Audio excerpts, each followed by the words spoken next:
함께 살펴가는 하나님 말씀 에스겔서 3장 22절로 4장 말씀 17절까지입니다. 함께 찾으셔서 두 절씩 제가 함께 교도하겠습니다.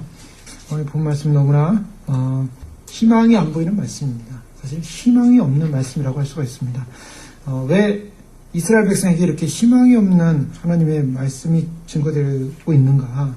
그것은 가장 본질적으로 인간과 하나님 사이에서 가장 심각한 문제, 인간에게서 가장 해결돼야 될 문제, 그 문제를 성경은 계속적으로 지적하고 있습니다. 그 문제가 뭐냐? 바로 17절에 결론적으로 나오고 있죠. 죄악 중에서 쇠퇴하리라. 죄악이라는 것입니다. 이 인간의 본질적 문제, 이스라엘에 있어서 문제는 하나님의 축복받은 존재들입니다. 이스라엘은 정말 가장 안전하고 하나님께서 약속한 그런 축복의 땅, 인류 역사 가운데 가장 축복의 땅이라고 하면 바로 팔레스타인 이스라엘입니다. 그리고 예루살렘에 다윗이 도읍을 옮긴 이후로 예루살렘이 지금까지 멸망하지 않은 정말 예루살렘을 근접할 수 없는 하나님의 보호가 있는 그런 땅이었습니다. 그럼에도 불구하고 하나님께서 지금 에스겔에게 지금 엄청난 메시지를 전하고 있다는 것입니다. 왜냐하면 지금 이스라엘의 운명은 어떻게 될 것인가? 이스라엘의 운명은 좀 더 나아질 것인가? 좋아질 것인가? 하나님께서 약속하신 하나님이 보호하신다는 그 약속의 말씀이 영영할 것인가? 사람들은 영영할 것이라고 생각했습니다. 왜냐하면 하나님의 약속이기 때문에. 그런데 우리는 성경을 한 가지만 하면 안 되는 거죠. 이스라엘 백성은 한 가지만 붙잡았어요. 그들은 선택된 백성이고 하나님께서 그들을 보호할 것이라는 그 약속을 붙잡았어요. 그런데 하나님께서는 그 약속을 주시는 이면에 무엇이 있냐면 바로 하나님과의 관계 안에 있을 때라는 것입니다. 하나님과의 관계 안에 있을 때 하나님은 보호할 것이고 하나님은 그 약속을 영영히 지킬 것이지만 그런 하나님의 관계 안에 있지 못할 때는 결국에는 그 약속은 인간 편에서 어기는 사건이 이루어집니다. 자, 그것이 이제 가장 먼저 예언되고 있는 말씀이 레위기입니다. 오늘 이 에스겔서 4장 마지막 부분과 3장 마지막 부분과 4장에 걸쳐서 나오는 이 말씀의 근저는 무엇인가? 왜 하나님께서는 이런 메시지를 예언하고 있는가? 그것은 바로 이 부분입니다. 인간의 죄 문제에 대해서, 특별히 하나님의 백성들의 죄 문제에 대해서 하나님과의 관계에서 어떠한 조건이냐에 따라서 하나님의 축복과 약속은 영원할 것이고 그렇지 않으면은 그 축복이 오히려 무엇이 되냐면 저주가 된다는 것입니다. 레위기 26장에 보면 하나님께서 모세를 통하여 이것을 예언하고 있는데요. 26장 1절 이하의 말씀에 보면 너희는 자기를 위하여 우상을 만들지 말지니 조각한 것이나 주상을 세우지 말며 너희 땅에 조각한 석상을 세우고 그에게 경배하지 말라. 나는 너희 하나님 여호와임이니라. 너희는 내 안식일을 지키며 내 성소를 경외하라. 나는 여호와이니라 라고 하시면서 상과 벌에 관한 하나님의 말씀을 전해주십니다. 3절에 보면 너희가 내 규례와 계명을 준행하면 하면 그 다음부터 어떤 것이 있습니까? 철 따라 비를 주고 땅은 산물을 내고 밭은 나무는 열매를 맺고 타작은 포도 탈 때까지 미치며 너희의 포도 따는 것을 파종할 때까지 미치리라. 하나님께서 진정한 그 땅에 평화를 줄 것이고 너희를 두렵게 할 자 없을 것이고 원수를 쫓아낼 것이고 어떻습니까? 하나님의 규례와 계명을 준행하면입니다. 그런데 그 규례와 계명을 준행하지 못하면 레위기 26장 14절에 보면요. 그러나 너희가 내게 청종하지 아니하여 이 모든 명령을 준행하지 아니하며 내 규례를 멸시하며 내 마음에 내 법도를 싫어하여 내 모든 계명을 준행하지 아니하면 내 언약을 배반할진대 그때부터 어떻게 됩니까? 하나님께서 폐병, 열병 그리고 너희를 칠 것이다. 내가 너희를 칠 것이다. 17절에 레위기 26장에서 이스라엘의 보호자는 하나님이시라고 선언하고 있습니다. 이스라엘의 아버지도 하나님이시고 이스라엘 하나님은 하나님이에요. 여호와 하나님이에요. 그런데 이스라엘의 하나님이 하나님이 아니라 아버지가 아니라 그들의 원수와 적이 된다고 말하고 있습니다. 이스라엘 하나님이 이스라엘의 적이 된다. 왜? 하나님과의 관계입니다. 규례와 말씀 안에 머물러 있지 않고 그 법을 싫어하게 되면 하나님의 말씀을 싫어하면 하나님께서 내가 그들을 칠 것이다. 자, 하나님이 적이 되겠다는 거죠. 자, 이것이 굉장히 충격적인 말씀입니다. 이 레위기 26장 41절에도 보면요. 나도 그들에게 대항하여 내가 그들을 그들의 원수의 땅으로 끌어갔음을 깨닫고 이제 원수의 땅으로 끌어간다라고 말하고 있습니다. 대항하겠다. 자, 이것을 왜 그런가? 그 이유는 43절, 레위기 26장 43절에 보면 그들이 내 법도를 싫어하며 내 규례를 멸시하였으므로 그 땅을 떠나서 사람이 없을 때 그 땅은 황폐하여 안식을 누릴 것이요 그들은 자기 죄악의 형벌을 기쁘게 받으리라. 자기 죄악의 형벌을 받는다. 뭐가 죄입니까? 우리가 죄라고 할 때 죄라는 것은 일차적으로 하나님과의 관계 안에 있다는 것입니다. 하나님과의 관계, 즉 하나님의 말씀을 지키는 것이 참된 안식이요, 보호요, 축복이지만 하나님의 말씀을 떠나는 것은 축복이 아니라는 거예요. 그러니까 우리의 기준은요, 하나님과의 관계라는 거죠. 인간이 무엇이 축복받았는가? 우리가 사람들이 축복 얘기하는데 무엇이 축복인가? 하나님의 말씀 안에 머물러 있고 그 말씀을 따르고 그 말씀 안에 기뻐하는 것, 하나님을 기뻐하는 것이 축복이라는 것입니다. 근데 그 말씀을 기뻐하지 못하고 하나님 안에 머물러 있지 못하는 것이 하나님 앞에서 죄악이라고 말하고 있어요. 바로 이 부분입니다. 자, 이 부분을 하나님께서 지적을 했는데요. 이스라엘에게는 어떠한 지금 희망이 있었냐면 예레미야 28장에 보면 이스라엘 땅에 굉장히 희망적인 메시지가 성이 됩니다. 근데 이 메시지는 가짜 메시지였어요. 거짓 메시지였습니다.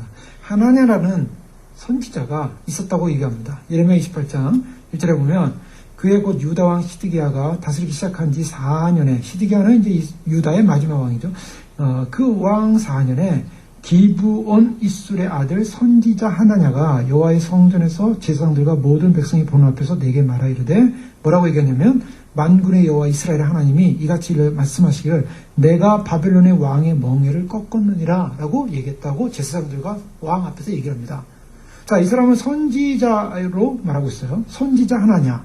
그런데 선지자 하나냐가 지금 선포하기를 예루살렘에서 하나님께서 이 바벨론의 왕의 멍에를 꺾었다라고 말합니다. 이 바벨론의 왕의 멍에를 꺾었다라는 이 표현은 27장을 봐야 이해합니다. 왜냐하면 27장에 예레미야가 하나님으로부터 너는 줄과 멍에를 만들어 내 목에 걸라라고 그랬어요. 그래서 멍에를 만들어 이 소들이 이렇게 멍에를 매죠. 이렇게 나무로 이렇게 목에다 걸지 않습니까? 걸고서 이제 그 짐을 끌잖아요. 근데 그 멍에를 메고 소위 말해서 짐을 끄는, 그러니까 죄의 멍에를 말하고 있는데 노예의 멍에를 말하고 있습니다.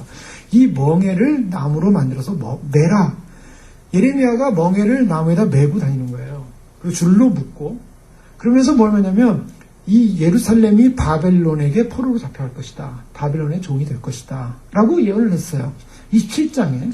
그랬더니 28장에 하나냐라는 사람이 하나님께서 바로 그 멍에, 즉 예레미야가 바벨론에 망할 것이고 우리가 종이 될 것이라는 그 멍에를 하나님께서 깨실 것이다. 꺾었다. 그래서 그것을 3절에 보면 내가 바벨론의 왕 느부갓네살이 이곳에서 빼앗아 바벨론으로 옮겨간 여호와의 성전 모든 기구를 2년 안에 다시 이곳으로 되돌려 오리라. 내가 또 유다의 왕 여호아김의 아들 여고니아와 바벨론으로 간 유다 모든 포로를 다시 이곳으로 돌아오게 하느니 이는 내가 바벨론 왕의 멍에를 꺾을 것임이라. 여호와의 말씀이라 하시니라. 자, 이 예레미야 28장 1절에서 4절까지는 이 소위 말해서 선지자 하나냐가 이렇게 선언한 거예요. 하나님께서 바벨론의 멍에를 꺾으셔서 2년 안에 모든 빼앗겼던 성전의 김을 다 올 것이고 여호와김의 아들들이 잡혀간 여호와김의 아들들을 다시 아들이 돌아올 것이고 그때 끌려간 바벨론 끌려간 사람 돌아올 것이다. 그랬더니 이제 예레미야가 나타나서 뭐라고 합니까? 예레미야가 나타나서 하나님이 정말 그렇게 하길 원한다. 이렇게 얘기해요. 그런데 그렇지 않을 것이다. 이렇게 나온 거죠. 그러니까 이제 선지자 하나냐가 예레미야 목에서 멍에를 빼가지고요. 그리고 그것을 꺾어버렸어요. 부러뜨려 버렸어요. 그러니까 하나님께서 그 다음에 하신 거는 지금 선지자 대 선지자가 싸우는 거예요, 사실. 진짜 선지자, 가짜 선지자의 싸움입니다.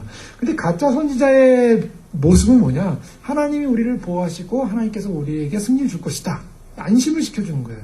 그래서 항상 선지자 가운데 안심을 시켜주는 사람은 위험한 사람들입니다, 사실은. 왜냐하면 이 안심이라는 것은 하나님부터 온 것이 아니라 인간의 희망일 뿐이에요.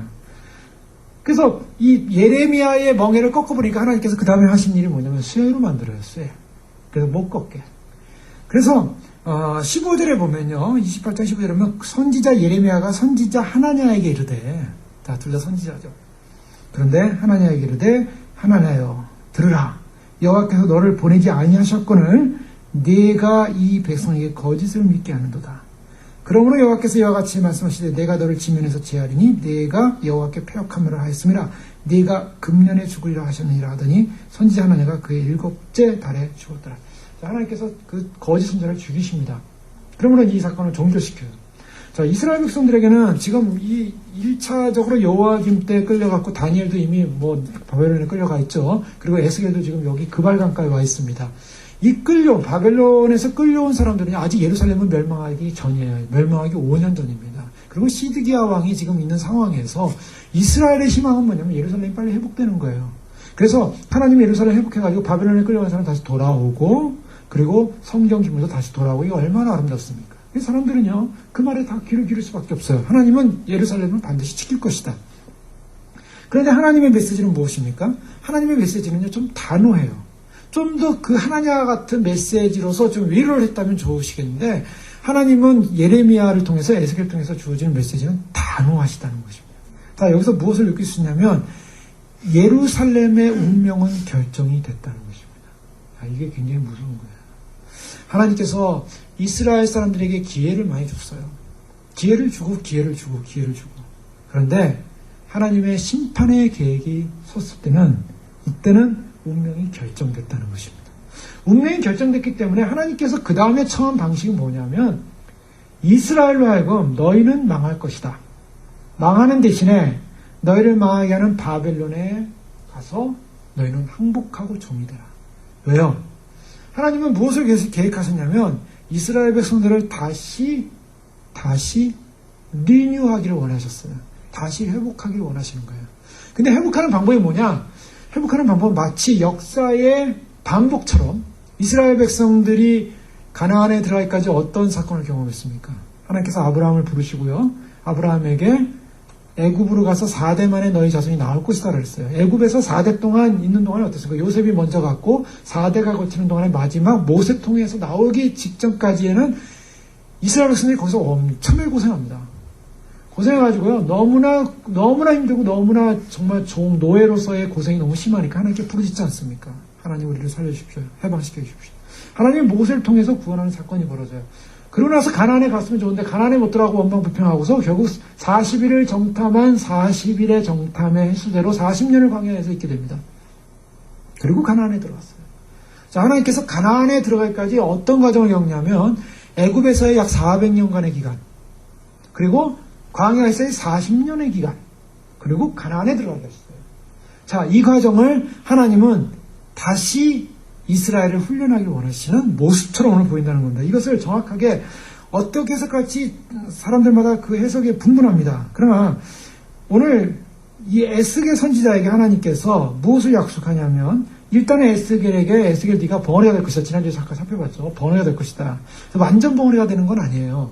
하나님이 딱 말 못하게 해놓고 있다가 하나님이 메시지를 주시면 입을 딱 풀어줘요. 그래서 하나님의 메시지만 전하게, 하나님께 들은 것만 전하게 하고 하나님 말씀 다 전하면 다시 봉하게 하신 거예요. 자, 이건 뭘 말하냐면 1차적으로 이스라엘에게 희망이 없다는 것입니다. 어떤 희망이 없냐면 에스겔은 지금 제사장입니다. 제사장이 하는 일이 뭡니까? 가장 중요한 일. 중간에서 인터세스 하는 거죠. 중재자 역할을 하는 것입니다. 제사장의 모습을 가진 것이 바로 대제사장이신 예수 그리스도지 않습니까? 하나님과 인간 사이의 중재자. 그래서 그 제사장이 하는 일은 속죄의 일을 대신함으로 말미암아 레이지파의 계열의 제사장들이 바로 백성들을 대신해서 하나님께 나가서 속죄를 함으로 말미암아 백성들의 죄가 용서함 받는 중재자 역할을 하는데요. 제사장이 하는 일은 하나님께 나아가서 백성들의 죄를 용서해 주십시오. 백성들을 용서해 주십시오라고 제사를 드리는 것이 제사장의 절대적인 임무였어요. 제사의 임무죠.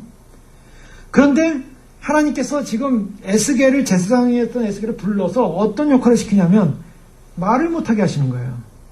이스라엘 백성들의 죄를 가지고 가서 하나님 앞에 고백하고 도구할 수 있는 말을 못하게 하십니다. 말을 못하게 함으로 말미암아 하나님의 메시지만 전하게 됐어요. 하나님의 메시지, 즉 일방통행입니다. 여기서 올라가는 게 없어요. 그것은 무엇을 말하고 있냐면 이스라엘을 위한 중보가 끊어졌다. 자, 이것은 무엇을 말하냐면 하나님께서 이스라엘을 용서하지 않기로 결정하셨다는 걸 표현하고 있어요. 굉장히 중요한 말씀입니다. 왜냐하면 벙어리로 만들었다는 메시지는 바로 그거예요. 그래서 하나님이 내게 주는 말만 해라. 라는 그 메시지로 이제 말씀을 전하게 되어 있는데요. 이는 에스겔 33장 21절 이하에 보면 이렇게 얘기합니다. 이 말이 풀릴 때가 있었는데요. 우리가 사로잡힌 지 12째 해 10째 달 다섯째 달에 예루살렘에서부터 도망하여 온 자가 내게 나와 말하기를 그 성이 함락되었다 했는데, 그 성이 함락되었다. 예루살렘 성이 함락됐어요. 이미 12년, 지금 에스겔이 잡혀온 지 12년이 지났죠? 근데 한 10년쯤에, 11년쯤에 이미 함락이 된 거예요. 그래서 도망하여 온 자가 이미 그 성이 함락됐다고, 그 도망한 자가 내게 나오니 전날 저녁에 여호와의 손이 내게 임하여 내 입을 여시더니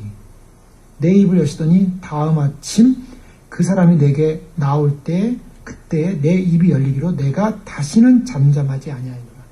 예루살렘이 멸망하니까 하나님께서 에스겔 33장에서 에스겔의 입을 풀어주십니다. 그러니까 멸망 직전까지는, 하나님이 심판하기 직전까지는요, 에스겔이 말을 만들할 수가 없었던 거예요. 근데 이 기간이 어느 정도냐? 7년 반 정도의 기간입니다. 7년 반의 기간을 에스겔이 하나님의 선지자로서 부름을 받고 하나님의 메시지를 전하는 과정에서 7년 반 동안 벙어리로 있어야 했다는 거예요. 이게 참 엄청난 비참한 일이죠. 제대로 말을 할 수 없는 존재. 자, 예루살렘 성이 망하고 나서 이제는 어떤 하나님 메시지냐면, 이제 에스겔 통해서 하나님께서 어떤 궁극적인 구원의 메시지를 줄 것인가, 이제 뒤에 후반부에 나오지만, 전반부의 심판까지는 하나님이 더 이상 이스라엘의 중보를 받지 않으시겠다라는 선언을 하신 겁니다. 자, 이런 부분에서 하나님은 단호한 희망 없는 예루살렘을 보여주고 있습니다. 성전의 운명은 결정되었고요. 그 다음에 하나님께서 그들에게 있어서 왜 이와 같은 일이 이루어졌는가? 우리가 지난 시간에 살펴봤던 것처럼 에스겔에 하나님께서 용기를 주십니다. 내가 내 머리를 금강석 같이 할 것이다. 내 이 말을 이렇게 하면서 용기를 내서 전해라. 왜 그랬습니까? 대상이 아주 보통 대상이 아니에요. 대상이 아주 강력한 이 말을 갖고 있는 대상들이에요. 돌덩어리예요. 이들은 말을 듣지 않는 백성이에요. 이들은 가시요 찔레요 정갈이라고 얘기하고 있어요. 도대체 이 대상들하고는 얘기가 안 통하는 대상들이라는 거예요. 그렇기 때문에 하나님께서 에스겔의 이 말을 금강수틀하면서 강하고 담대하라라고 하면서 계속 반복했던 이스라엘에 대한 평가가 있습니다. 그 반복했던 이스라엘 평가는 무엇이었습니까? 이스라엘을 어떻게 하나님이 말하고 있냐면 패역한 족속이라고 말하고 있어요. 패역한 족속. 패역한 족속인데 지난 시간에 저희가 질문을 던지지 않았습니까? 패역한 족속인데 왜 하나님께서 에스겔에게 복음을 전하게 하시는가? 그들에게 왜 기회를 주시는가? 아예 그냥 다 심판해버리시지 바로. 자, 하나님은 사랑의 하나님이죠. 그래서 이미 살펴봤던 하나님은 악인이라도 구원받기를 원한다. 자, 하나님이 마지막 기회를 주신다는 것입니다. 그런데 여기서 놓쳐서는 안 될 부분이 있어요. 뭐냐면 그렇다고 해서 그 패역한 족속이 용서를 받느냐? 이 부분입니다. 패역한 족속이라는 그 패역했다라는 말은 죄를 지은, 죄악 가운데 있는 자들이라는 거예요. 그 죄악 가운데 있는 그 죄를 지은 패역한 족속에 대한 하나님의 심판은 결정됐다는 것입니다. 자, 이것이 하나님의 거대한 역사의 흐름 앞에 하나님께서 그나마 그 역사에서 완전히 쓸어버리지 않으시고 완전히 심판하지 않으시고 하나님의 긍휼을 남겨놓은 한 부분이에요. 그러나 하나님의 역사는 바꿀 수 없다는 것입니다. 이것이 성경에서 보여주는 예루살렘 운명을 통해서 보여주는 하나님의 심판의 그런 위중함이에요. 하나님께서 이미 예루살렘 심판을 결정하셨다는 거예요. 그래서 하나님 그것을 갖다가 이제 그림 언어로 보여주는 거죠. 상징 언어로. 그래서 에스겔은 다 굉장히 상징이 많습니다. 그래서 저희가 이 상징을 해석할 때 잘못하면 알레고리카라고 얘기하기 때문에 조심해야 될 부분에 대해서 얘기하고 있지만 이게 하나의 그 징조입니다. 사인이라고 할 수 있죠. 상징인데요. 상징적 징조를 뭘 얘기하냐면 예루살렘 성이 결국 애워싸움을 당할 것이다. 그것이 이제 1절에 4장 1절에 보면 토판은 이제 큰 박석이라고 하는, 그래서 우리가 예수님이 십자가 못 박혔을 때 박석이라는 것 얘기를 하잖아요. 그 박석이 뭐냐면 큰 돌입니다. 평평한 돌. 오늘 알면 무슨 뭐 대리석 같은 것이고 오늘 뭐 타일 같은 것일지 모르겠죠. 돌로 된 그런 넓은 그런 돌에다가 넓은 곳에다가 예루살렘을 그에 그리라는 거예요. 예루살렘을 그리고 성전도 그리고 그 다음에 그 성읍에다가 이제 하나의 그 모형을 만드는 것입니다. 그래서 돌판 위에다가 모형을 만들어서 예루살렘 성을 그리고 예루살렘을 주위로 해서 뭘 했냐면 운제를 세우고 터담을 세우고 공성태를 만들라. 운제라는 것은 뭐냐면 성에서 이제 하나의 교두보 같은 높이 세워가지고요. 높이 세워서 거기서 활을 쏘고 공격하는 아군을 도와서 이렇게 소위 저격을 할 수 있는 그런 높은 망대 같은 것이죠. 그리고 토담 같은 것은 이제 우리가 로마의 전투에서도 볼 수 있지만 당시 아수르 전쟁과 바벨론 전쟁에서 자주 사용했던 그림들에 의해서 이제 발굴되어지는 걸 보면은 전쟁 시에 썼던 방법들입니다. 우리가 잘 알고 있는 유대사에서 마사다라는 소위 말해서 유대인들의 마지막 항전을 했던 유명한 곳이 있지 않습니까? 그 마사다를 정복하기 위해서 로마 사람들이 뭐냐면 토성을 쐈어요. 계속 그 옆에서 토성을 쏴가지고 이 마사다 높으니까 계속 흙을 갖다 계속 쏴서 올리는 것입니다. 그래서 공격하기 쉽게끔 소위 토성을 쌓는 거죠. 그래서 적을 공격하는데 바로 그 토담을 쌓고 공성태는 뭡니까? 우리 영화에서 보면 이제 성문이 있으면 성문을 부수는 그런 큰 기둥 같은 거죠. 그래서 끝에 뾰족하게 가지고 쇠를 넣어가지고 꽝꽝 쳐가지고 문을 부수지 않습니까? 로로 링스라 이런 거 보면 나오잖아요. 꽝꽝 문을 뚫어서 바로 그와 같은 이 고대 전쟁사의 한 모습인데요. 바로 이와 같은 것을 통해서 2절에 보면 성읍을 에워싸고 그것을 향하여 사다리를 세우고 그것을 향하여 흙으로 언덕을 쌓고 이제 토담을 쌓고 운제를 세우고 그 다음에 공성태를 둘러서 그 다음에 한 일이 뭐냐면 그 다음에 한 일은 이제 3절에 보면은 전철을 가져다가 너와 성읍 사이에 두어 철성을 삼고 전철을 가져다 이 전철이라고 하는 것은 쇠판입니다. 철판입니다. 철판은 어떤 데 사용했냐면 이 철판은 소위 말해서 이 밀가루라든가 이런 것을 반죽해가지고 소위 말해서 그 떡을 구울 때 사용했던 철판인데요. 이 철판을 바로 이 에스겔과 바로 그 토담을 쌓은 모형, 예루살렘 모형을 놓고 포위한 그 모형 앞, 그 사이에다 놓으라는 거예요. 그러니까 여기 지금 모형이 있으면, 여기 에스겔 있으면 거기다가 이 철판을 이렇게 세워놓으라는 겁니다. 이게 무슨 말씀입니까? 지금 에스겔은 무슨 역할을 하냐면 하나님의 역할을 하고 있어요. 하나님의 역할로 자기가 지금 예루살렘을 그리고요. 예루살렘에다 이렇게 진을 치고요. 그 다음에 예루살렘을 공격하는 공격진들을 세워놓는 겁니다. 적이 돼서. 그래서 작전 하나의 그런 작전 현황판 같은 거죠. 그런 걸 세워놓고 자기와 그 작전 현황판 사이에 철판을 세워놨다는 것은 뭐냐면 이제 여기는 불로 다 태울 거라는 겁니다. 이거는 불로 굽는 철판이거든요. 근데 하나님의 입장에서 에스겔이 서서 무엇을 말하냐면 예루살렘과 하나님 사이는 이렇게 끊어졌다. 이렇게 철판으로 닫혀져 있다라는 걸 표현하고 있어요. 이사야 1장 15절에 보면요. 내가 손을 펼 때 내가 내 눈을 너에게 가리고 너희가 많이 기도할지라도 내가 듣지 아니하리니 이는 너희의 손에 피가 가득함이라. 하나님께서 내가 내 눈을 너희에게서 가리겠다. 이렇게 선언했어요. 그리고 더 이상 너희가 나를 보지 못할 것이다. 이사야 59장 2절에도요. 오직 너희 죄악이 너희와 너희 하나님 사이를 갈라놓았고 너희 죄가 그의 얼굴을 가리워서 너희에게서 듣지 않으시게 함이니라. 죄가 가리웠다.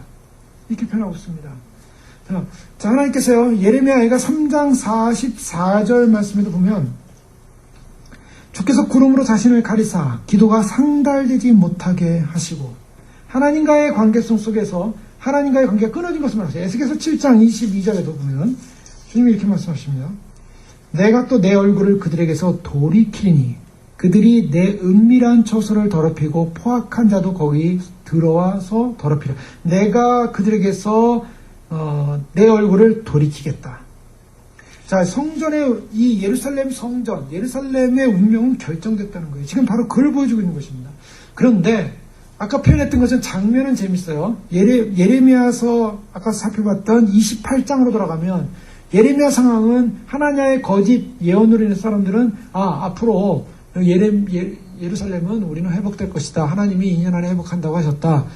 이런 희망으로 가득 차 있는 희망주의인데 지금 바벨론 강가에 잡혀온 포로들은 에스겔을 통해서 어떤 메시지를 받냐면 예루살렘은 심판받을 것이다 라는 메시지를 받아요. 누가 압니까 이거를? 예루살렘 성전 안에 있는 사람들이 아는 것이 아니라 바벨론 강가에 끌려온 포로들이 알고 있다는 거예요. 포로들에게 알려줘요. 자, 하나님은 지금 어디에 함께하고 있냐면 사실은 예루살렘을 떠나셨어요. 하나님이. 어디에 함께 있냐면 에스겔과 그의 사람들에게 함께하면서 지금 뭘 하고 있냐면 이 포로된 사람들이 해야 될 일이 뭔가 포로될 사람들이 해야 되면요, 하나님 예루살렘 성을 고쳐주십시오. 예루살렘을 회복해 주십시오. 예루살렘 회복되기 원합니다가 아니라 우리가 하나님 앞에 범죄했습니다. 거기서 회개하고 거기서 고쳐지는 사건을 말하고 있어요. 그들에게 보여주는 거예요. 자, 사람들이요, 하나님의 심판의 메시지를 보는 사람은 어떤 상황이겠습니까? 회개할 수 있어요. 그러나 하나님의 심판의 메시지를 받지 못한 사람들은 회개하기가 어려워요. 바로 이 부분입니다. 예루살렘은, 하나님이 왜 예루살렘을 떠날 수밖에 없었는가? 예루살렘은 화려한 유산을 가졌고 정말 그 다윗의 나라는 영영할 것이다. 참 어떤 면에서는 다윗의 통치가 영영할 것이라는 그 희망 속에 가득 찼던 나라로 시작을 해서 명맥을 유지하지 않았습니까? 그러나 예루살렘 안에는 진정으로 하나님의 말씀과 규례와 명령을 지키는 보석들이 없었다는 거예요. 겉으로 보기에는 화려했어요. 겉으로 보기에는 이름이 있었어요. 겉으로 보기에는 하나님이 보호하는 것 같았어요. 겉으로 보기에는 솔로몬이 지은 성전만큼은 번쩍번쩍 빛나는 금덩어리로 비춰진 어마어마한 성전이었어요. 하나님의 영광을 드러내는 하나는 그런 성전이었어요. 성전도 컸습니다. 거기에는 많은 제사장들이 있었고, 제사장그룹들이 있었고, 많은 종교인들이, 많은 참 하나님을 섬긴다는 백성들이 하나님께 제사를 드리고 있었어요. 겉으로 보기에는 문제 없었어요. 그런데 하나님 보기에는 거기에는 진정으로 하나님의 말씀 앞에 순종하는 보석들이 없었다. 하나님께서 그들을 봤을 때 그들이 왜 그런 삶을 살 수밖에 없었는가? 그들은 사실은 은혜를 받은 사람들이었어요. 하나님의 율법을 받았고 하나님 앞에 하나님 나아갈 수 있는 축복을 받은 백성 아니겠습니까? 그런데 그런 민족으로서 부름받은 그들이 그러한 민족답게 살지 못했어요. 은혜 받은 사람들이 은혜 받은 자답게 살지 못했어요. 축복받은 사람이 축복받은 자다운 믿음의 삶을 살지 못했어요. 바로 그것, 살지 못한 그것, 즉 그들은 어디에 빠져 있었냐면요, 겉으로는 유대인이었지만, 겉으로는 이 선택된 백성이었지만 그들의 사고 속에는 뼈저리게 어디에 사로잡혔었냐면 세상 속에 뼛속까지 깊이 우상 숭배로 가져 있었어요. 세속적인 사치와 세속적인 허영과 세속적인 문화와 세속적인 욕망과 세상 사고를 버리지 못하고 있었어요. 이 부분이 핵심적으로 문제가 있었다는 거예요. 하나님의 은혜를 받은 백성이고 도성이라면 하나님의 백성과 도성다운 삶을 살았어야 되는데 그들은 가나안을 좋아했고 가나안인들이 섬겼던 바알신을 따랐고 그들이 섬겼던 부요와 풍요의 신을 뼛속 깊이 마음속에 담직한 채 겉으로는 선택된 백성인 것처럼 살았어요.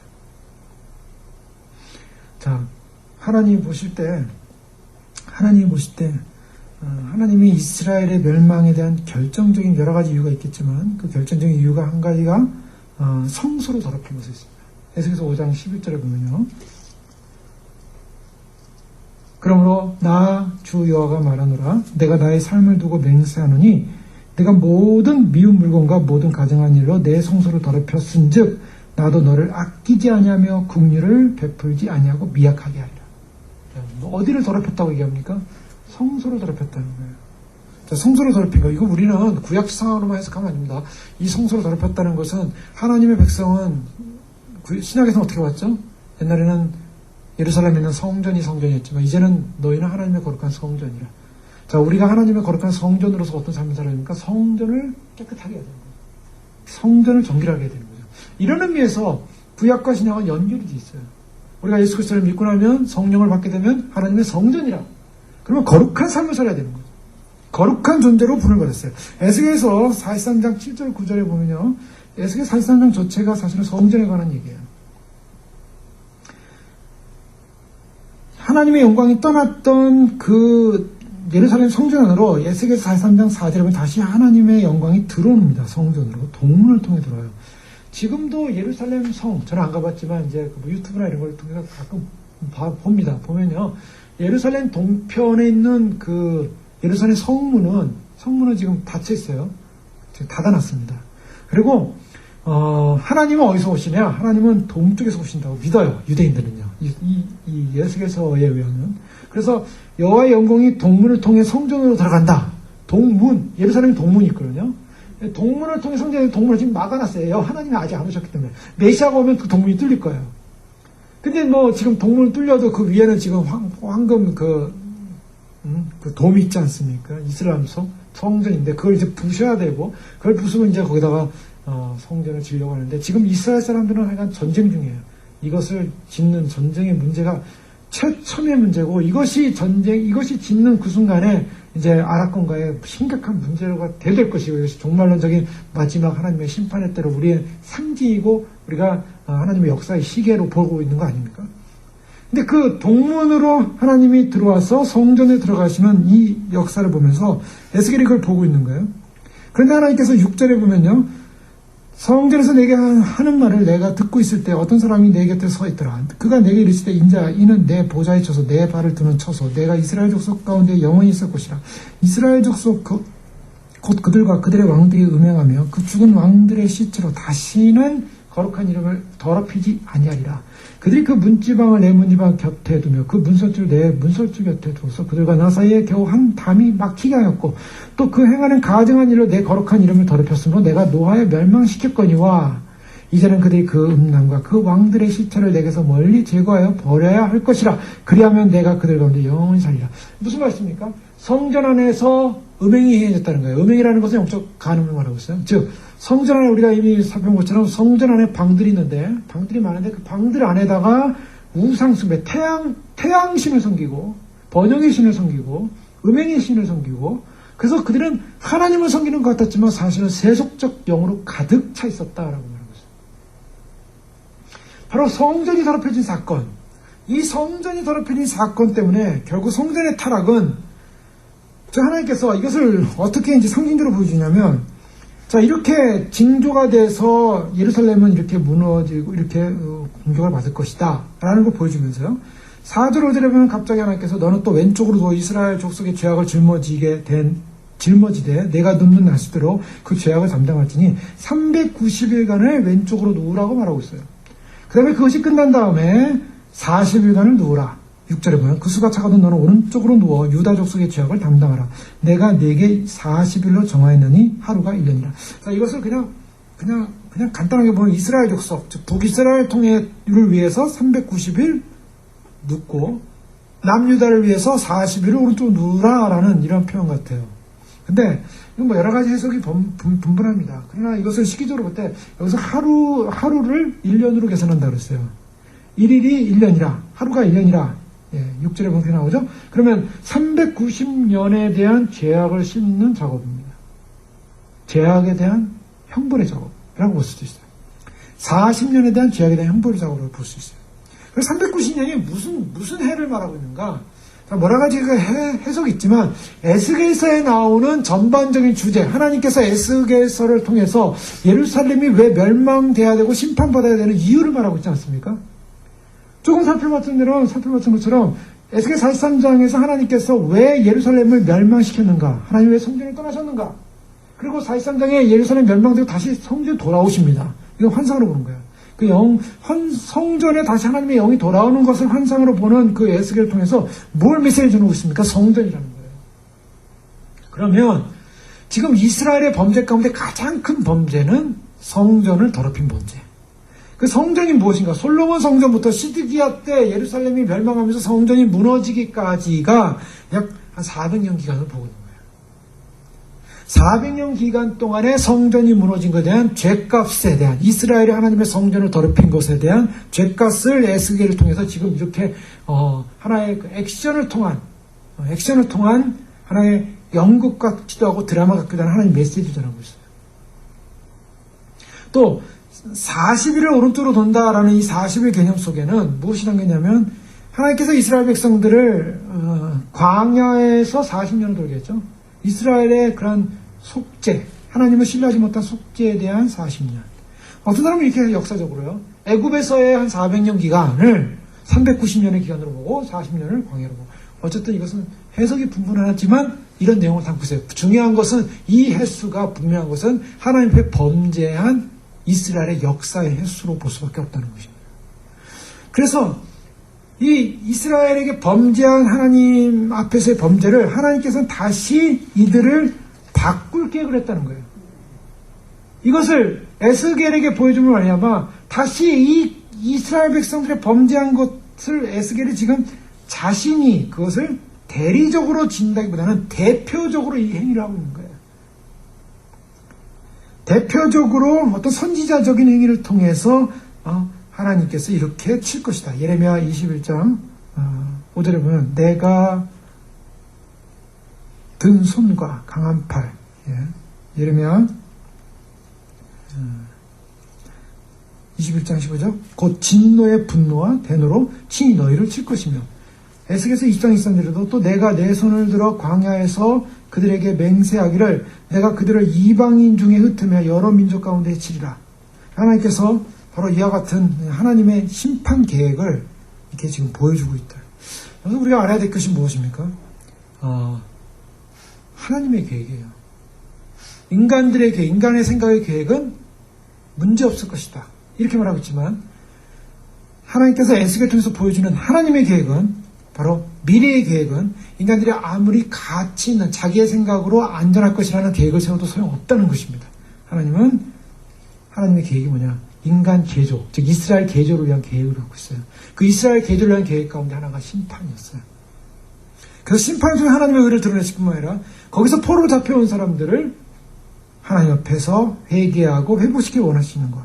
하나님이 정말 원하는 계획은 뭐냐? 하나님이 원하는 계획. 하나님이 원하는 계획이 뭡니까? 하나님의 사람들.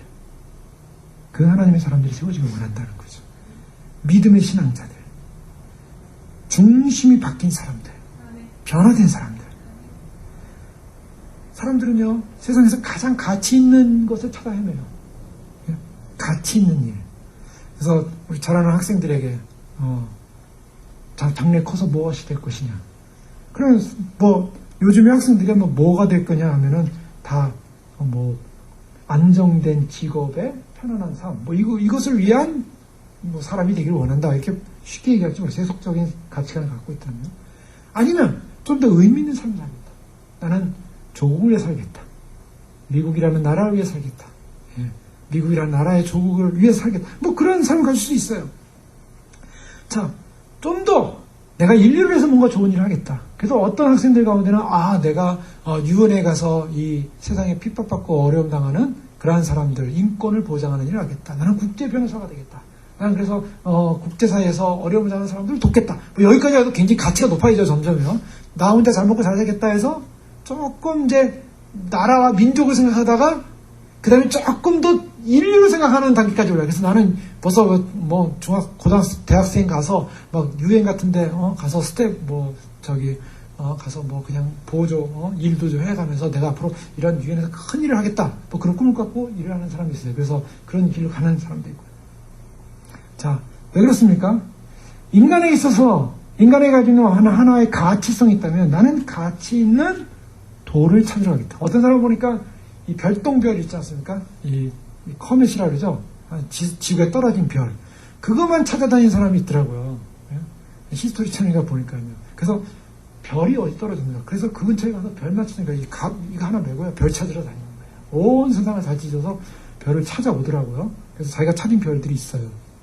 떨어진 돌들이죠. 우주 밖에서. 굉장히 가치를 가져요. 인생을 그렇게 사는 거예요. 돌 찾아. 진짜 돌 찾아다니는 거예요. 그 사람은. 그런데요. 진짜 가치 있는 돌이 뭡니까? 하나님이 볼 때 진짜 가치 있는 돌. 저 우주 밖에서 그래도 지구의 대기권을 뚫고 떨어진 그 돌도 가치 있는데 하나님이 보실 때 그 가치 있는 돌은 하나님의 말씀과 진리 안에서 믿음으로 연단받고 변화돼서 하나님과의 관계 안에 견고 있어서 빛나는 보석과 같은 돌들을 찾고 계세요. 하나님이 보시는 돌은 그거예요. 가장 가치 있는 돌.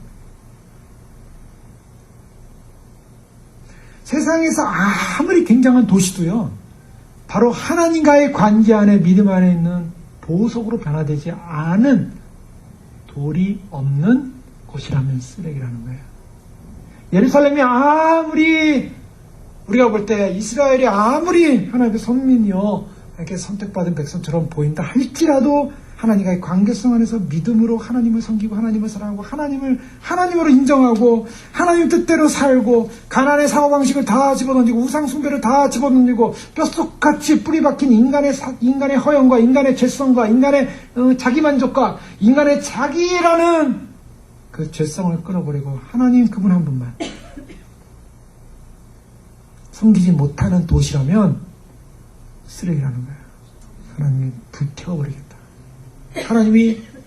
하나님이 솔로몬을 통해서 영광 받으신 그 성전마저도 다 부숴버립니다. 다 부숴버렸어요. 하나님 보시기에는 거기서 참된 예배를 드리는 자가 없다면 그 성전은 쓰레기라는 거죠. 하나님이 어떤 관점을 갖고 계신가? 지금 에스겔을 통해서 보여주는 건 바로 그런 거죠. 이스라엘 백성은 왜 망하는가? 왜 지금 이렇게 망하고 있는가? 왜 이런 지금 하나님의 심판에 대한 엄청난 이러한 메시지를 받고 있는가? 예언을 받고 있는가? 예. 7절에 보면 너는 또 내 얼굴을 에워싸인 예루살렘 쪽을 향하고 팔을 걷어 올리고 예언하라. 예루살렘을 보고 예언하라는 거예요. 내가 줄로 너를 동일이니 내가 에워싸이는 날이 끝날기까지 몸을 이리저리 돌리지 못하여. 무슨 말씀입니까? 이들은 완전히 하나님의 억압, 신적인 억압이라고 할 수 있어요. 자, 지금 말을 못하는 것도 굉장히 힘들죠. 말을 못하는 것도 하나님께 부르질 수 없다는 것이고 하나님께 중재할 수 없다는 것이고 하나님께 나갈 수 없다. 이스라엘의 소리를 듣지 않겠다는 거예요. 하나님이 더 이상. 얼마나 무섭습니까? 하나님과의 관계 안에 있을 이스라엘이 하나님이 더 이상 너희의 소리를 듣지 않게 철판을 앞에 놓은 거예요. 아무리 하나님께 외쳐도요. 철판을 뚫고 하나님께 도달할 수가 없는 철판. 하나님의 엄청난 신적인 속박이라면 이제는 하나님께서 너를 꽁꽁 묶을 것이다. 왜 묶습니까? 하나님의 억압이에요. 내가 너를 묶어서 더 이상 이 묶인 이유가 뭐냐? 그것은 죄악 때문이다. 죄 때문에 너희가 묶여서 결국 꼼짝 못할 존재가 될 것이다. 너희의 적은 누구냐? 하나님이라는 거예요. 너희를 내가 대적할 것이다. 자, 그러면서 9절에 보면요. 또 이런 예언합니다. 너는 밀과 보리와 콩과 팥과 조와 귀를 가져다가 한 그릇에 담아 너를 위하여 떡을 만들어 내가 옆으로 놓는 날수 곧 390일 동안 먹되. 자, 여기서 누워있는 것도 힘든데요. 이 집에는 어떤 말씀을 하냐면 밀, 보리, 콩, 팥, 조 6가지 곡식이죠. 지금으로 하면 아주 이런 곡식 보면서 이거 참 이거 영양가 있는 곡식 아니겠는가 계산할지 모르겠지만 이스라엘적 개념으로 레이기적 개념으로는요. 이건 부정한 음식입니다. 부정한 음식. 왜냐면 레이기 19장 19절에는 내 밭에 두 종자를 섞어 풀지 말라. 하나님께서요, 레이기를 통해서 알려준 건, 이 소위 말해서 종과 종을 교합시키지 말라. 다른 종과 다른 종을 교합시키지 말라는 거예요. 요즘은 보면은 다른 동물들을 교합해서 다른 동물을 만들잖아요. 이건 하나님의 말씀을 배역하는 거예요, 사실은. 레이기 하나님의 원칙, 하나님은 종대로 종속하기를 원하시죠. 그것이 하나님의 뜻이었어요. 그런데 종을 변종시키는 거죠. 식물도 마찬가지예요. 식물도 요 종자와 요 종자를 해가지고 이상한 게 나오잖아요. 이게 사실 성경적으로 보면 하나님께서 기뻐하지 않는 일들이에요. 행여나 다른 두 종자를 밭에 같이 뿌리지 말라. 한 종자는 한 밭에 뿌려야 되는데 이거 섞지 못하게 하셨어요. 근데 하나님께서 밀, 보리, 콩, 팥, 조, 귀리를 가져다가 한 그릇에 담아. 이것은요 부정한 음식이 부정한 음식이라는 거예요. 이스라엘 백성이 이렇게 부정하게 됐다는 거예요. 온갖 혼합 짬뽕이 됐다는 거예요. 하나님 한 분만을 섬겨야 될 이스라엘이 하나님 한 분만 섬기지 않기를 원하고 온갖 우상 숭배와 온갖 죄악으로 가득 차 있음을 보여주고 있어요. 자, 근데 더 나아가서요. 이것을 먹는데요. 어느 정도 뭐냐면 하루 20세겔씩 때를 따라 먹으라 그랬어요. 하루 20세겔씩 하루에 20세겔. 자, 1세겔이 11g 정도인데요. 20세겔이면 220g입니다. 북한에서 탈북한 사람들이요, 정치범 수용소에서 그렇게 밥을 못 먹고 막 굶어 죽어가고 있는데요. 그 사람들이 증언하는 말에 의하면 하루에 그들이 옥수수 600g을 먹는데요. 옥수수 600g. 우리는 그람 얘기하지 않잖아요. 몇 칼로리냐. 그래서 칼로리가 몇이냐, 열량이 몇이냐. 그래서 열량이 많으면 살이 많이 찌니까 조금 먹고 그러는데, 북한에서 열량 정도가 아니라 옥수수 600g이래요. 한 끼당 200g인데요. 한 끼당 200g. 자, 그러면 계산이 나오죠. 지금 여기 이 하루 20세겔씩 때를 따라 먹으라. 이 지금 에스겔에게 누워가지고 뭘 먹으라냐면 이 6개 종합한 곡식을 가지고 떡을 만들어가지고 하루에 먹는 양이 200g. 그러면 북한의 정치범 수용소에서 하루에 한 끼 먹는 분량을 하루 동안 먹는 거죠. 이거는 거의 기아 상태로 죽기 직전까지 가라는 거예요. 이게 에스겔이 이 일을 합니다. 자, 이스라엘 백성들이 앞으로 이렇게 될 것이다. 이걸 예언하고 있어요. 북한 최고의 기아의 허덕이는 북한의 정치범 수용소에서 하루 옥수수 600g을 먹고도 굶어 죽어가고 있어요. 그런데 젊은 30세의 나이에 에스겔이 젊은 나이에 하루에 200g의 양식으로 살아야 되는데, 물은 여기 6분의 1이죠. 1한씩, 6분의 흰, 그러니까 1한씩 데워서 때를 따라 마시라는데요. 이 6분의 1 흰이라는 것은 약 0.6리터 정도를 말하고 있습니다. 자, 너는 그것을 보리떡처럼 만들어 먹되. 근데 재미있는 것은요, 그 먹는 것도 문제가 있는데, 이걸 어떻게 하냐면 인분해, 사람의 배설물이죠. 사람의 인분을 가지고 불을 피워 굽지요. 자, 이것이 불을 피워 굽는데요. 자, 지금 불을 핍니다. 불을 피워 구우면요, 그것이 구워지는 과정 속에 사람의 인분에 있는 모든 요소들이 다 그 냄새와 함께 들어간다는 거죠. 자, 이것은요, 최악의 이스라엘에 대한 하나님의 저주예요. 자, 사람의 인분에 대한 저주, 참 인분 부정하다는 거 많이 나옵니다. 신명기 23장 13절 보면요, 하나님께서 어떻게 말하고 있냐면, 사람의 인분을 이렇게 얘기하고 있어요. 해질 때 목욕하고 해진 후에 진에 들어올 것이면 네 진영 밖에 변소를 마련하고 그리로 나가되 네 기구에 작은 삽을 더하여 밖에서 대변을 볼 때 그것으로 땅을 팔 것이요 몸을 돌려 그 배설물을 덮을지니 이는 내 하나님 여호와께서 너를 구원하시고 적군을 내게 넘기시려고 내 진영 중에 행하십니다. 그러므로 내 진영을 거룩히 하라. 그리하면 내게서 불결한 것을 보시지 않으므로 너를 떠나지 아니하시라. 자, 이 사람의 인분을 어떻게 해석하냐면 이것은 불결, 하나님 앞에서 최고의 불결로 봐요. 근데 이 불결한 인분을 가지고, 자, 이스라엘 어느 정도 되면 열왕기 18장에 보면요, 예루살렘 성이 이 아수르에서 이 포로가 됐을 때 이스라엘이 어디까지 갔냐면 사람의 대변과 소변을 먹었다고 얘기하고 있어요. 자, 예루살렘이 그렇게 갑니다. 자, 열왕기 18장 27절 말씀이죠. 열왕기 18장 27절에 보면 랍사게가 이제 아수르 왕의 이제 명령을 받고 와서 하는 말이 이거예요. 이스라엘 사람들에게. 랍사게가 그에게 이르실 때, 내 주께서 내 조와 내게만 이 말을 하라고 나를 보내신 것이냐? 성 위에 앉은 사람들도 나와 함께 자기의 대변을 먹게 하고 자기의 소변을 마시게 한 것이 아니냐고. 예루살렘에서 실제로 자기 대변과 소변을 먹었다는 거예요. 자, 하나님의 말씀을 떠난 이스라엘, 하나님 말씀을 떠나서 징계받고 심판받는 이스라엘이 어디까지 가냐? 바로 여기까지 가는 거예요.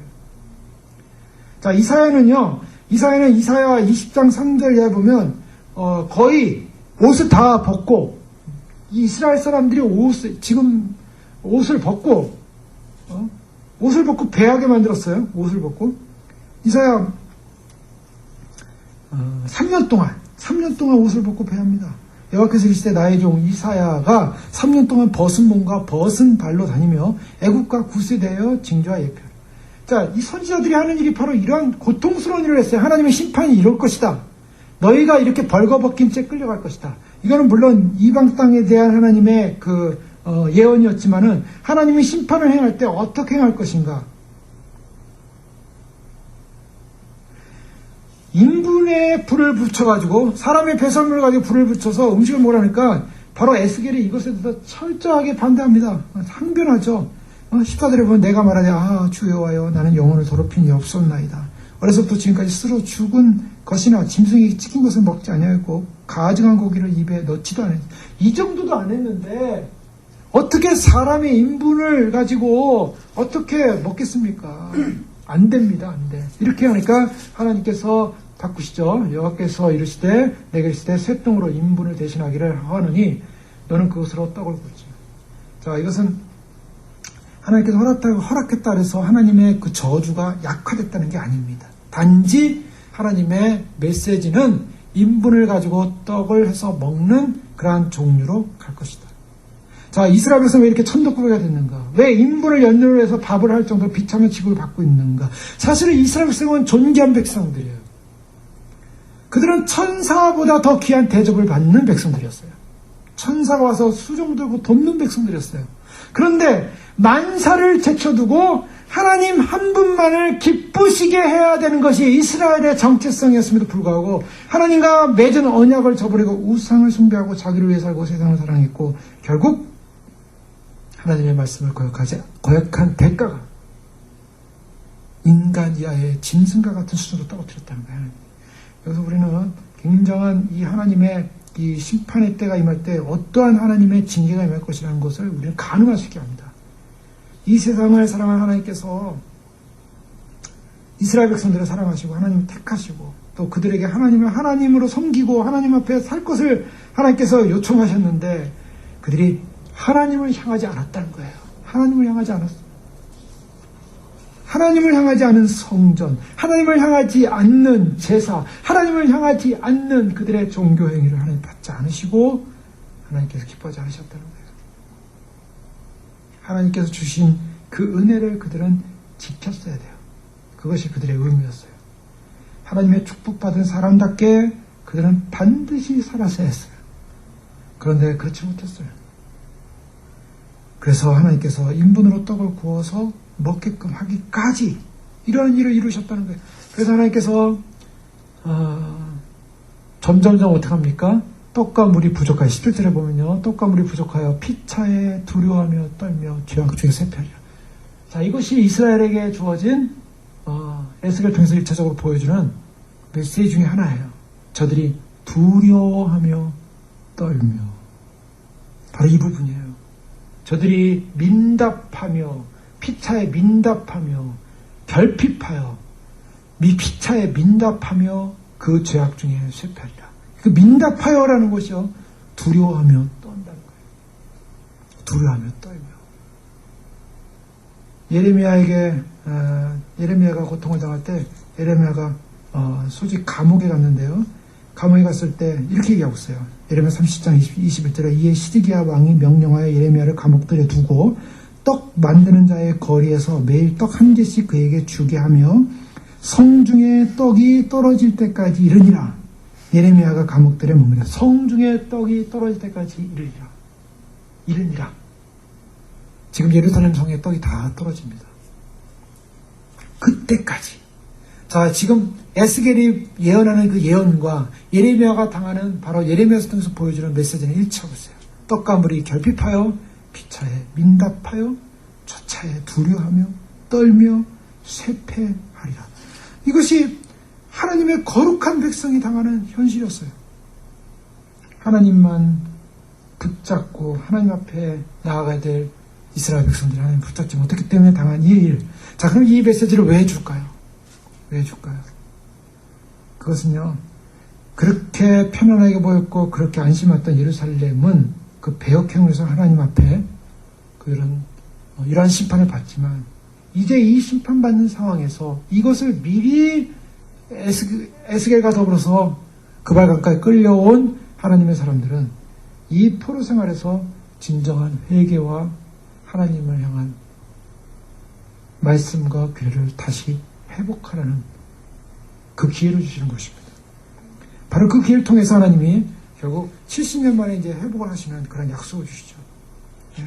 바로 이 부분, 하나님만 향해야 될 이스라엘이 하나님을 향하지 못했을 때 온 이 부분을 저희가 다시 한번 생각하면서 하나님께서 오늘 이 시대 가운데 이 시대의 모습들이 마치 예루살렘의 모습처럼 화려해 보이고 그리고 영화로워 보이고 번성해 보여도요, 정말 자신들이 가야 할 하나님께 영광 돌려야 될 믿음을 지키지 못할 때, 하나님과 함께하지 못할 때, 하나님과의 관계 안에 머물지 못할 때, 하나님의 진리 안에 머물지 못할 때,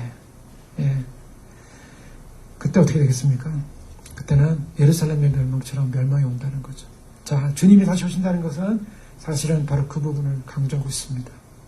주님이 오신다는 것은 교회에 대한 하나님의 1차적인 심판입니다. 자, 세상 사람들이, 세상 나라들이 마수르도 생겼고 바벨론도 생겼고 많은 제국들이 생겼다 사라졌어요. 근데 성경에 통해서 보는 역사의 핵심은 어디 있습니까? 이스라엘에 있었어요. 이스라엘에 하나님 관심이 있어요. 하나님께서 오늘날 하나님의 관심은 어디 있냐면 하나님의 백성과 교회에 관심이 있다는 거예요. 하나님의 백성과 교회가 세상 사람이 당하는 어려움도 있고 세상 사람들도 다 똑같은 인생의 문제를 갖고 있습니다. 그러나 하나님께서 하나님의 백성들 안에 있는 또 하나님의 교회와 공동체 안에 있는 여러 상황들을 놓고서 하나님께서 원하시는 것은 이것을 미리 본 사람들이 회개하고 하나님 앞에 중보하고 나아가도록. 자, 이 구약 상황에서는 완전히 지금 더 이상 희망이 없죠. 에스겔의 입을 딱 다물었어요. 하나님께서 오늘 이 시대를 향해서 우리를 마치 그발 강가로 먼저 내려오셔서 이 땅을 향하여 하나님께서 이렇게 심판하실 것이라는 그런 환상을 보여주고 하나님께서 메시지를 주고 저희가 이 시대 교회들을 향하여 하나님의 백성들을 향하여 어떤 면에서 중보하라는 하나님의 메시지인 줄 믿습니다. 그것을 또 우리가 고통 속에 때로는 사람들이 이해하지 못하는 이해 속에 나간다 할지라도 하나님의 진리는 설 것입니다. 하나님의 때는 이루어질 것이고요. 하나님의 약속된 시간은 올 거예요.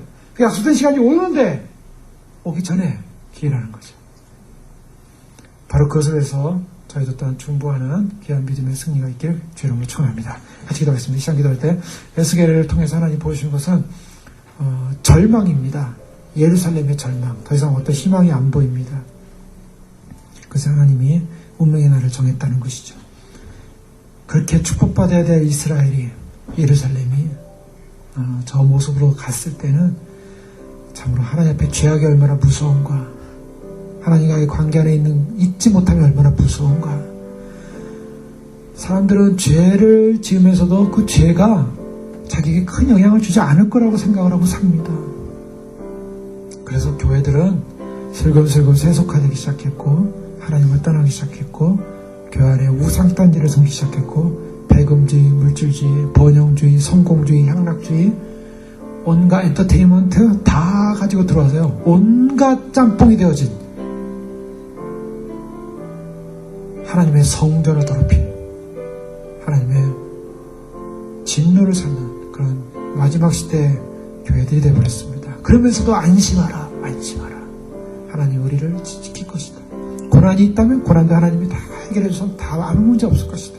심판도 오지 않을 것이고 주님도 오지 않을 것이고 우리는 여기서 영원할 것이다. 주님은 심판을 말씀하십니다.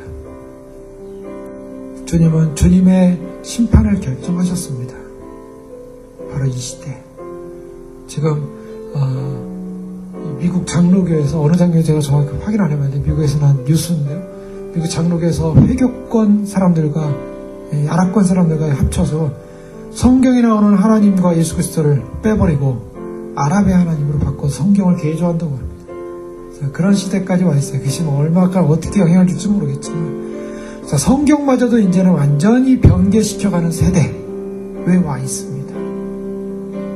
그런 시대, 하나님의 말씀의 율례를 떠난 시대, 하나님을 하나님으로 인정하지 않는 시대, 하나님의 심판을 받아들이지 않는 시대, 그들은 향락 속에 빠져 있다 할지라도, 예루살렘은 향락 속에 있고 그들이 원하는 향락을 즐긴다 할지라도 하나님은 5년 전부터 에스겔을 통하여 심판을 외치게 하셨습니다. 그러나 그들은 안전할 것이다. 아무 문제 없을 것이다. 저들의 인본으로 된 기아에 허덕이는 간지 생명만을 부자는 그러한 심판을 받게 될 줄도 모른 채, 그리고 그것마저도 끊어질지도 모른 채 당하는 이러한 시대 가운데 주님, 이 번영의 시대처럼 보는 이때 가운데 주님이 오셔서 마지막 환난기에 교회를 향한 마지막 기회를 주시겠지만 그러나 이 교회들이 지금 깨어나 주님 오심을 준비하게 하고 예비하게 하여 주시옵소서. 함께 기도하겠습니다. 할렐루야. 아버지 하나님 감사합니다. 주님께서 아버지 저희 이 밤에 저희 풀어주셔서 중복해 하신 하나님 감사합니다. 주님, 저희가 볼 때 인간의 죄악이